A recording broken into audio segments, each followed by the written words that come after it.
Welcome back to my channel. This is Choices chapter 67 Knife to First Love. मैं इतनी time बाद ही पूरी line बोल रही हूँ बढ़िया yeah. So crowded heart. The morning of the sky trip, my hair was a bundle of stress and nerves. Being in the snowing mountains with both boys seemed like the most perfect idea and the worst idea all at once. But that wasn't the only problem. I had spent so much time packing, now had probably forgotten what I looked like. Ugh, I have nothing to wear. Either everything's not warm enough or it's not cute enough. I am going to get frostbite out there in the mountains. Mackenzie poked through my suitcase with an pensive look. What did you wear last time we went skiing? We went with mom, right? Mackenzie hadn't been super young when mom had passed away, but some of her memories were fuzzier than mine.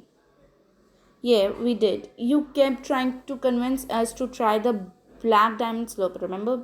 You were totally glued to mom that trip. Good thing mom and dad said no. Otherwise, we had probably have broken every bone in our body. Speak for yourself. I think I would have been fine. I doubted how much you whined that your feet were freezing. You could barely even handle the bunny lopes. Slopes, I mean. I'm pretty sure I underdressed for that trip too. I ended up borrowing mom's puffer jacket. Hey, do you think we still have that jacket? You can borrow it again. Mackenzie grabbed my wrist and hauled me out of my bedroom into our dad's. When mom had been alive, makeup, jewelry, and perfume bottles clustered every open space. But now, dad looked up at us as he closed the drawer on a table, housing a single vase of dusty plastic flowers. You girls aren't dressed yet. Almost. We are just missing one thing, and I am sure it's in here somewhere. As Mac looked up through Mom's side of the closet, still absolutely overflowing with barely worn clothes, I eyed Dad's wistful gaze. I don't know about this. Is it okay? Your mother had too many clothes to know what to do with it, so she had be happy you are putting her things to good use. Wait, this is it. OMG, I look nice. I look nice. Don't you think? Look at that. You are sparing image of your mother. Not to mention, it's so cute. Crisis averted. As I preened in front of the mirror, Noah poked his head into the bedroom, already dressed for the mountains. Wow, he also looks nice. Hey, we should probably go if. He paused, looking me up and down from my soft pink puffer jacket to my skin hugging leggings until my dad cleared his throat. Wow, are you wearing that on the trip? Well, take on the slopes in style in your mom's favorite sky jacket. No thanks. It feels a bit weird wearing mom's jacket. I think I'll be more comfortable in my own clothes. I quickly threw my regular clothes back on and returned my mom's jacket to its original spot in the closet. Okay, I'm ready to go. Then let's go meet up with Mason. When we arrived, the Jennings front door was open, and their car sat in the driveway, luggage only half packed. My stomach churned, and I thought it was just nerves.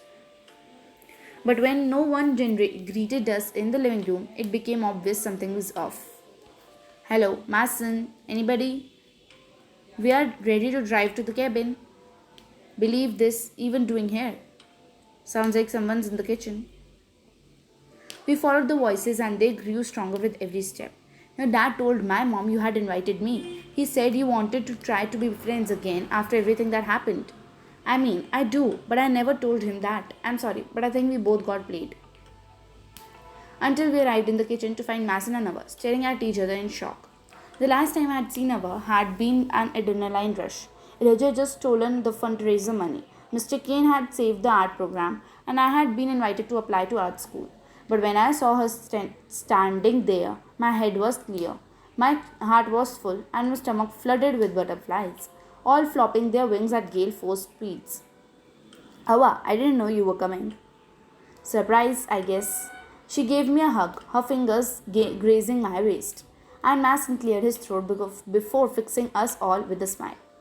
Let me grab your bags. I'll get them loaded with ours. Get changed, and then we should be set. Um, I am no math whiz, but I am pretty sure there's no way all of this us are gonna fit in your dad's fancy sports car. She's right. A new model like that is really only built for two, maybe four, but that's pushing it. Then we'll take my car too. It's nothing fancy, but it will make the drive fine. And if we have to do it, we could always squeeze in. After all, isn't this trip about rebuilding friendships? It will be good practice for a week at the cabin. Mason's eye darted to Naw, while Naw's gaze lingered on Ava's hand, still touching my waist from our earlier hug. Under the weight of his gaze, Ava eased her hand back and held it out to the group instead. To new beginnings? Mason smiled and staked his hand on the top of hers, followed by an embarrassed no. Fine, new beginnings, but this is my one and the only group huddle. Really heartwarming stuff, you guys. But all this talk of squeezing in is making me wonder what are the sleeping arrangements? Mac, you are with your dad. Now you will be in the guest room, and Addy, you and Ava are sharing a room. I locked eyes with Ava. Wow. And my heart began to pound. Having Mason and Noah on the trip was intense already, but sharing with Ava took things to a new level. Ava cracked a smile before turning to give Mac a nudge. Hope you charge your headphones. Your dad's snoring is legendary. Oh, come on, the nose strips I have started wearing help. Mac and I both jumped into disagree, but before I knew it, I felt someone standing over my shoulder. I thought I heard you, Dave. Let's get a move on. Once the sun starts shining on all that fresh powder, it will be nothing but a glare on the roads. Right behind you. Mackenzie, why don't you lend me a hand? Dan and Mac each grabbed their bags and followed Principal Jennings out to the driveway, leaving the four of us alone. Ava spoke first, breaking the silence.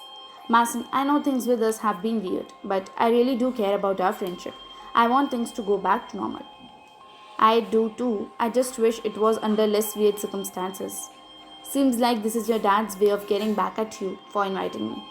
As true as it may have been, I couldn't help but think of the dinner we had with the Jennings and the way they had talked about Ava. Principal Jennings was back to his old tricks, clearly steering Mason towards her, but he had no idea Ava and I were struggling through feelings of our own. Mason, you need help loading everything into the car. Yeah, my mom packed like 5 suitcases. Here, follow me. The two of them headed outside, but as Ava moved to help out, I grabbed her wrist. She turned to face me, and finally, we were alone. Hold up a second. Can we talk about roaming together and everything?